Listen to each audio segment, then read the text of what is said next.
Dare risposte ai malati di atrofia muscolare spinale e alle loro famiglie. Va in questa direzione l'appuntamento che si è tenuto nei giorni scorsi a Treviso, promosso dall'Associazione per lo studio di questa malattia rara, una malattia neuromuscolare degenerativa che priva le persone della capacità di camminare, mangiare e respirare. Questo convegno è stato fatto per sensibilizzare la gente, per far conoscere più di questa patologia e anche per promuovere le cure che esistono. Un appuntamento che non è affatto casuale, quello trevigiano, visto che da tempo due veneti, la trevigiana Sara Favaretto e il vicentino Mattia Lovato, con il sostegno di campioni come Roberto Baggio, lavorano per creare anche nella nostra regione un centro Nemo, una struttura per malati neuromuscolari. In Italia ce ne sono 4 e il più vicino è quello di Milano. Aiuta tantissimo perché là lavorano insieme tutti i medici che conoscono bene la patologia,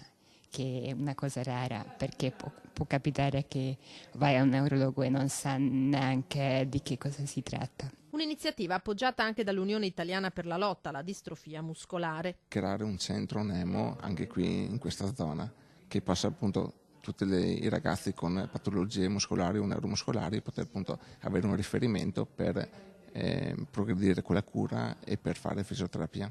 Speriamo appunto di avere un posto per avere almeno 10 posti letto, quindi, e poi a rotazione, quindi comunque avere un centinaio di persone l'anno, di ragazzi disabili l'anno che possono appunto accedere a questo centro, andare subito a conoscenza anche magari di nuove cure, di nuove terapie per poter appunto aiutare il paziente a migliorare e a poter vivere tranquillamente. Le associazioni hanno già preso contatto con la regione per arrivare a questo obiettivo. Il governatore Zaia sta dando un grosso spiraglio per appunto aprire questo centro.